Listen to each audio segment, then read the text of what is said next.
여러분들 저와 제 안에 특별한 비밀이 있습니다. 오늘 여러분들에게만 특별히 공개를 하도록 하겠습니다. 저랑 제 아내가 나이 차이가 조금 있습니다. 모르셨죠? 네, 그래 괜찮습니다. 제가 워낙에 동안이기 때문에 그래요. 잠깐 비웃는 소리 같은데 나이 차이가 조금 있어요. 모르시겠죠? 그렇게 안 보이죠, 그죠? 근데 나이 차이가 조금 있습니다. 얼마나 나이인지는 공개하지 않도록 하겠습니다. 하여튼 좀 나이가 조금 나요. 우리 아내의 나이를 조금 이렇게 비공개로 숨겨줘야 되니까 나이 차이가 납니다. 제가 정신 연령이 어린 건지 아니면 저희 아내가 높은 건지 아니면 뭐 그 중간 어디쯤에서 만나는 건지 잘 모르겠지만 제가 아내와 연애를 하면서 거의 세대 차이를 거의 느껴본 적이 없습니다. 그런데 딱 한 번 정말 크게 세대 차이를 느꼈던 적이 있었습니다. 연애할 때 오락실에 있는 동전 노래방에 한번 갔었던 적이 있었습니다. 여러분 보통 노래방에 가면 어떤 노래들 부르십니까? 네? 네, 그래요. 다들 안 가는 척하고 이렇게 앉아 계신데 노래방에 가면 제가 최근에 이전에 한번 갔었을 때 보니까 노래방에서 찬양을 부르는 사람이 있더라고요. 우리가 잘 부르는 사명 찬양 있지 않습니까? 이런 가사가 있어요. 아버지 나를 보내주오 나는 달려가겠소. 얼마나 절규를 하면서 노래방에서 노래를 부르든지 후렴구에 가면 이런 가사가 나와요. 목숨도 아끼지 않겠소 나를 보내주오. 이 찬양을 모르는 세상 사람들이 들으면 아버지랑 도대체 어떻게 싸웠길래 목숨까지 아끼지 않고 달려가겠다, 뭐 이런 찬양의 찬양을 노래방에서 부르고 있더라고요. 보통 노래방에 가면 즐겨 부르는 곡들이 학창 시절에 이렇게 유행했던 곡들, 아니면 혹은 뭐 이렇게 젊은 시절에 유행했던 곡들, 그런 곡들 많이 저만 불렀네요. 네, 부르지 않습니까? 그래서 가서 이렇게 저희 아내와 같이 노래를 불렀어요. 근데 저희 아내가 부르는 옛날 노래라고 하면서 부르는 곡은 저한테는 어떨까요? 비교적 최신곡이더라고요. 근데 제가 부르는 곡은 저희 아내는 태어나서 한 번도 들어본 적이 없거나 아니면 한 번쯤 어디서 이렇게 TV에서 들어본 것 같은 그런 노래다라고 하더라고요. 제가 처음으로 아내와 연애하면서 여기서 세대 차이를 느낀 적이 있었습니다. 그래서 큰 세대 차이를 경험하고부터는 그 뒤로는 한 번도 같이 노래방에 가지 않았습니다.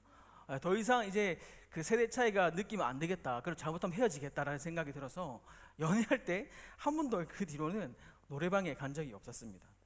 제가 이 세대라는 단어를요 사전적 의미로 찾아보니까 이렇게 풀이하고 있더라고요. 한번 잘 들어보세요. 공통의 체험을 기반으로 하여 공통의 의식, 풍속이나 전개를 일정한 폭의 연령층이라고 이렇게 표현하고 있더라고요. 쉽게 말하면 그러니까 이런 말이에요. 공통적으로 경험하고 체험한 것을 기반으로 하는 것이 한 세대라고 하는 거예요.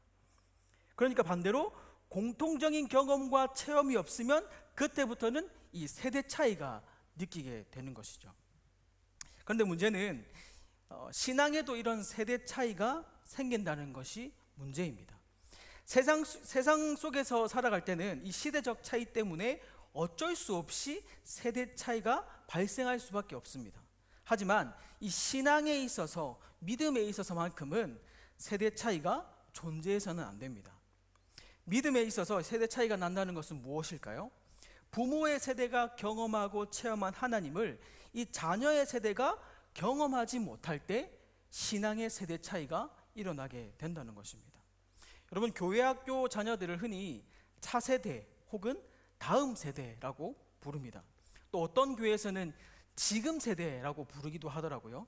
그런데 이 신앙의 세대 차이, 이들이 차세대, 다음 세대가 아니라 하나님을 모르는 다음 세대, 다른 세대를 만들어 버릴지도 모른다는 것입니다.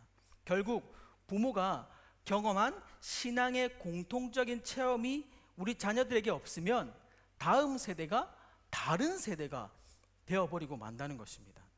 이런 경우가 이 사사기에 보면 이스라엘 백성들 안에서 일어난 일이 있습니다.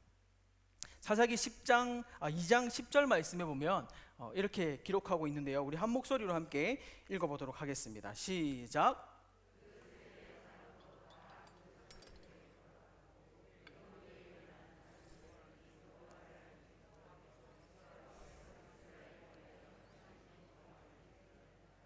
아멘. 여기 그 세대 사람들이란 이 여호수아 세대를 말합니다. 이 여호수아 세대들이 다 죽고 난 이후의 세대를 성경은 뭐라고 말씀합니까? 뭐라고 말씀합니까? 다른 세대라고 말씀하고 있습니다. 다음 세대가 아니라 다른 세대라고 말씀하고 있다는 거죠. 그러니까 이 여호수아의 부모 세대가 그들의 믿음을 다음 세대까지 전수하는 것에 대해서 실패했다는 것입니다. 그렇게 그 다른 세대를 또 뭐라고 말합니까? 그 세대들이 이렇게 말합니다.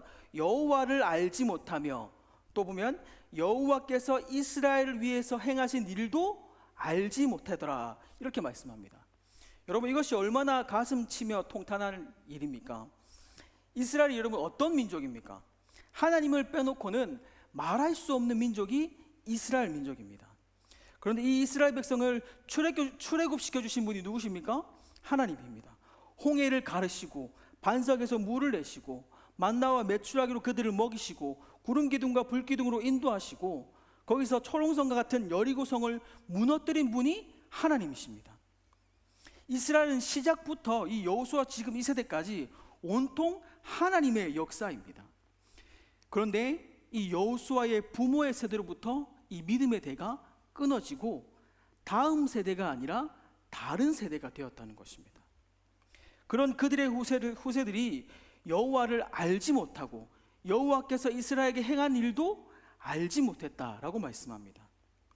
여러분, 정말 여호수아의 다음 세대들이 하나님을 알지 못했을까요? 여기 이 알지 못했다라는 단어가 두 번이나 등장하는데요. 하나님을 알지 못했고, 그리고 하나님이 행하신 일도 알지 못했다라고 말합니다. 여기 알지 못했다는 말이 두 번이 등장하는데, 여기에 이 알지라는 이 히브리어 단어가 야다라는 단어입니다.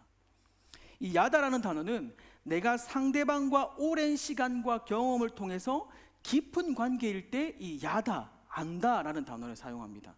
그런데 이 대표적인 관계가 바로 부부 관계이죠. 부부 관계를 야다라고 할 수 있습니다. 그런데 이 단어를 부정문으로 오늘 사용하고 있습니다. 부정문으로 사용하고 있으니까 이스라엘 백성들의 그 후세들이 경험적으로 하나님을 아는 것이 아니라 반대로 형식적으로 그냥 들어서 대충 아는, 나와 상관없는 그냥 부모님의 하나님의 정도로 그들이 알고 있었다는 것입니다. 여러분, 우리 자녀들이 이 여호수아의 후세들처럼 하나님을 인격적으로 만나지 못하고 그냥 우리 부모님의 하나님, 우리 할아버지의 할머니의 하나님 정도로 끝나서야 되겠습니까? 우리 자녀들이 하나님을 모르는 다른 세대가 되어서는 안 되는 것입니다. 우리 자녀들의 세대가 다른 세대가 아니라 다음 세대, 차세대로서 믿음의 유산을 잘 계승할 수 있는 믿음의 부모 세대가 될 수 있기를 주님의 이름으로 축복합니다. 그럼 우리가 어떻게 해야 우리 자녀들을 다른 세대가 아니라 다음 세대로 양육할 수 있을까요? 오늘 본문 말씀 로마서 12장 2절 말씀을 다시 한번 우리 한 목소리로 읽어보도록 하겠습니다. 시작.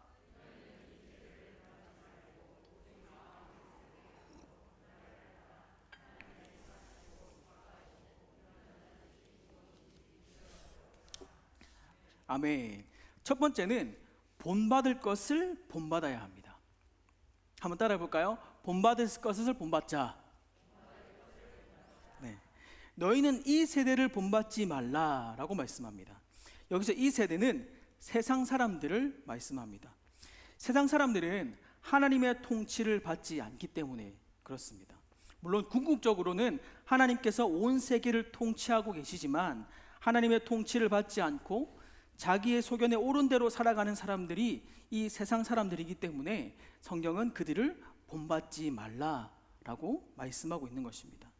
여기 본받다라고 번역된 이 단어는요, 같은 모양이 되다, 어떤 것의 형상을 취하다, 자신과 동일시하다, 모방하다, 이런 외적인 것을 닮아가는 그런 의미를 담고 있습니다. 세상 사람들은 이런 외적인 것, 외향적인 것에, 그 보이는 것에 목숨을 걸고 살아간다는 것이죠. 그 모습을 본받지 말라라고 말씀하고 있습니다. 그런데 우리는 어떻습니까? 세상 사람들처럼 외형적인 것, 보이는 것에 더 관심을 두고 살아가는 것은 아닌 것인가 모르겠습니다. 사람들이 다 가지고 있으면 나도 가지고 있어야 되고, 사람들이 좀 더 많이 가진 것 같으면 나는 그보다 더 많이 가져야 하고, 더 많은 것을 가지고 쟁취하려고 하는 것이 우리의 모습이 아닌지 모르겠습니다. 하루는 제 아들이 엄마와 같이 친구 집에 놀러 갔다가 왔습니다. 그런데 이 친구 집에 놀러 갔다가 와서 하는 말이, 아빠 주차 타워 사주세요 얘기하는 거예요. 주차 타워가 뭔지 몰랐죠.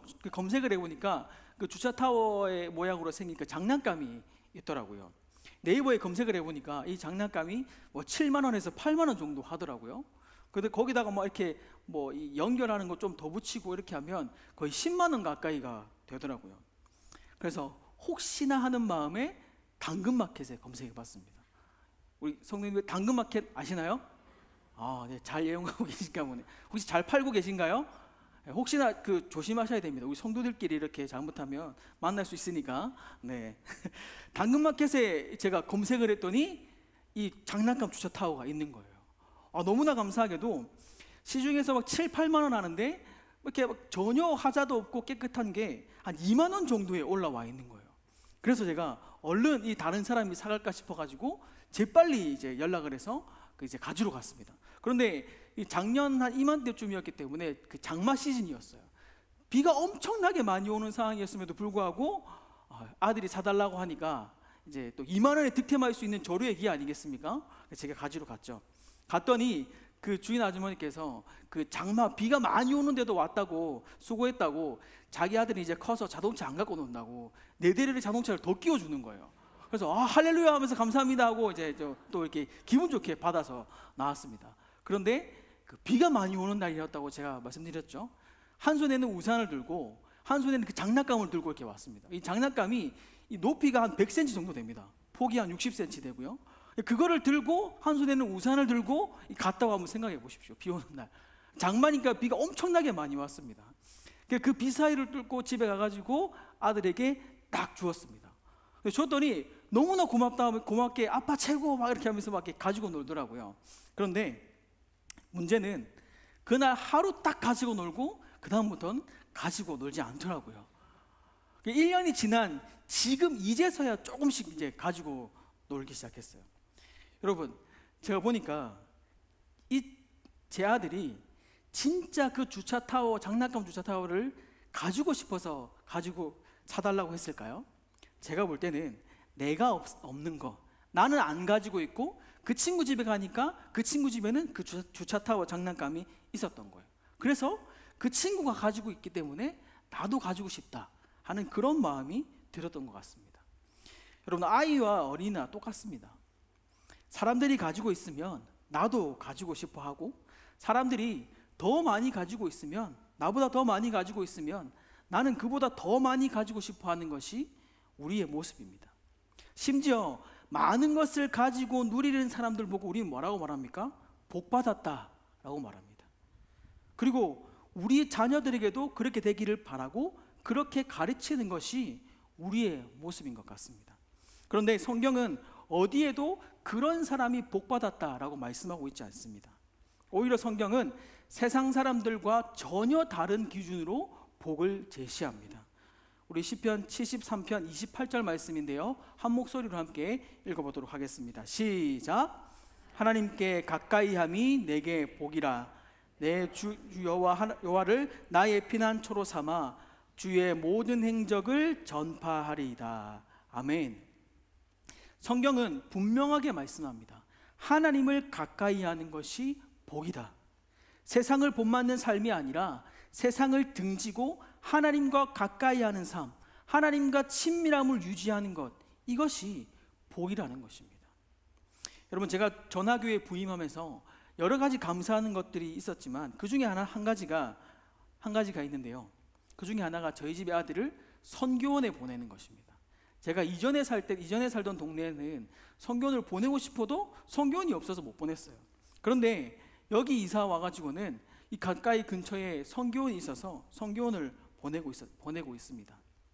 최근에 이 성교원에서는 그 10계명을 다 외워왔더라고요.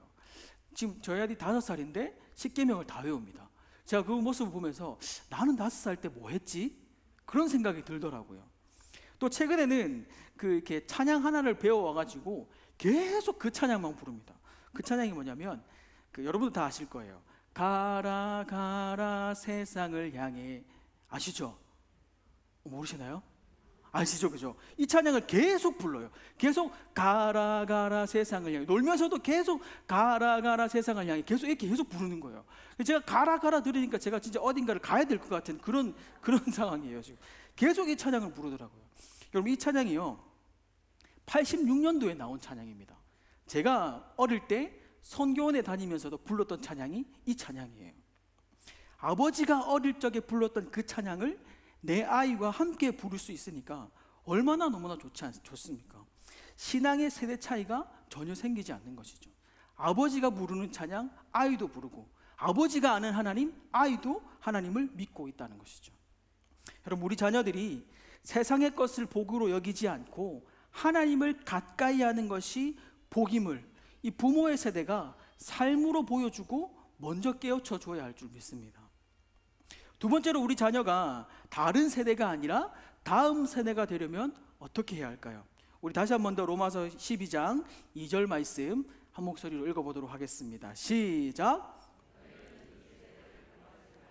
오직 마음을 새롭게 함으로 변화를 받아 하나님의 선하시고 기뻐하시고 온전한 뜻이 무엇인지 분별하도록 하라. 아멘. 두 번째는 마음을 새롭게 하라입니다. 첫 번째는 세상을 본받지 않는 것이라면, 두 번째는 마음을 새롭게 하는 것입니다.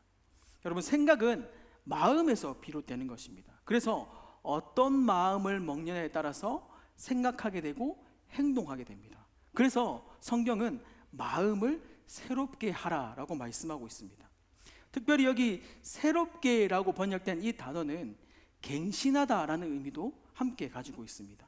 갱신은 이미 있는 것을 고쳐서 새롭게 한다라는 그런 의미를 가지고 있습니다.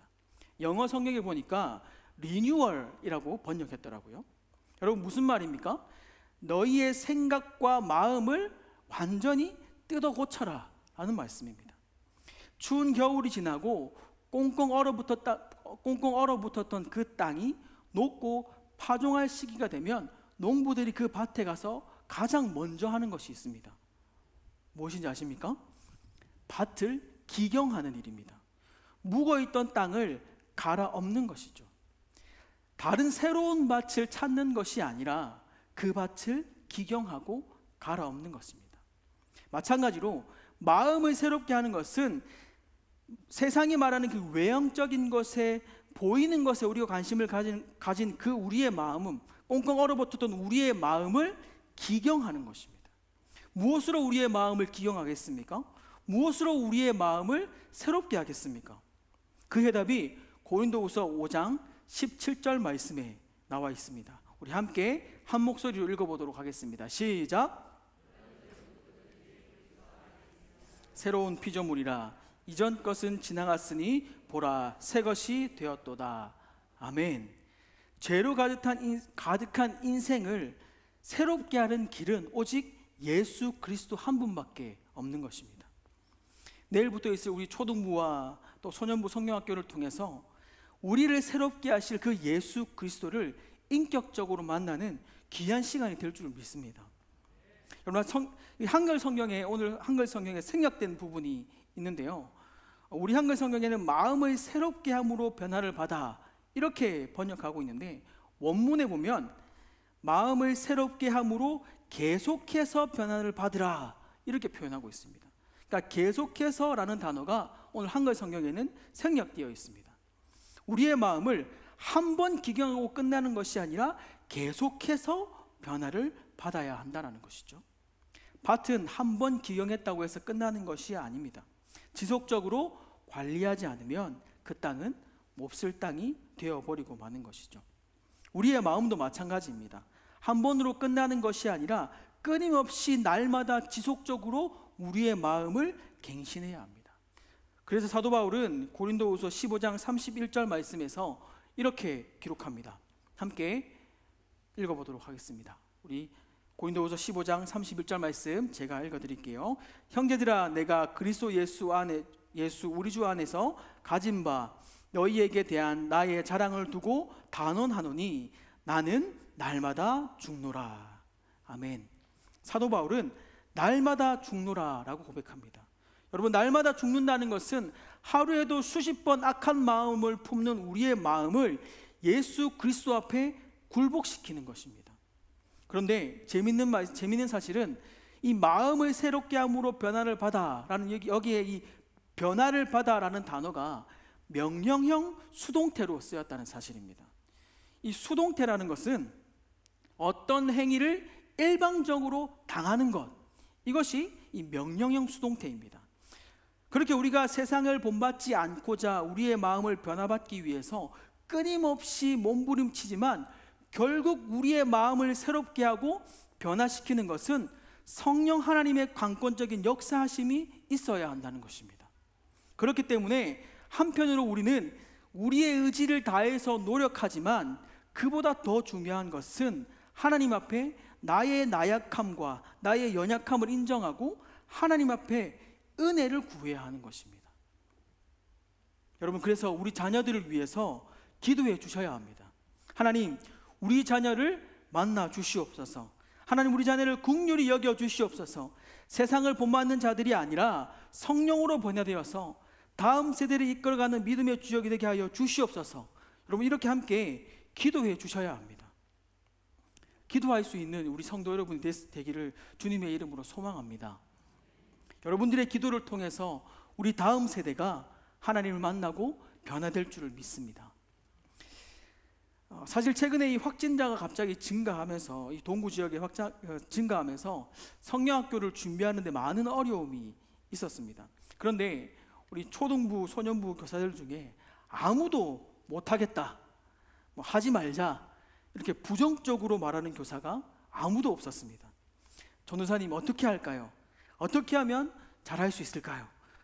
어떻게 해서든 성령학교를 알차고 또 은혜롭게 진행하기 위해서 머리를 싸매고 회의를 하고 하는 그런 모습에 교육자인 제가 먼저 도전을 받고 은혜가 되는 시간이었습니다. 특히 성령학교 기간에 여러분, 새 친구가 온다고 합니다. 여러분, 남일이라고 별로 반응이 없으신데, 여러분, 코로나 시대 때 전도하는 게 얼마나 힘들고 어려운지 모릅니다. 그런데 새 친구들이 온다고 합니다.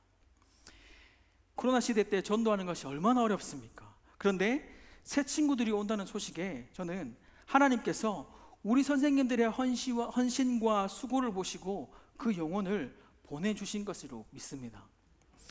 우리 다음 세대가 부모의 신앙으로부터 끝나는 다른 세대가 되지 않도록 여러분, 마음을 모아서 기도해 주시기를 주님의 이름으로 부탁을 드립니다. 세상을 본받지 않는 세대, 예수 그리스도 한 분만으로 만족하는 세대, 부모의 세대와 자녀의 세대가 신앙의 세대 차이가 없는 그런 세대, 그런 다음 세대를 양육하는 부모의 세대와 또 다음 세대가 되는 우리 전화교회가 되는 교회가 될 수 있도록 있기를 주님의 이름으로 축복합니다.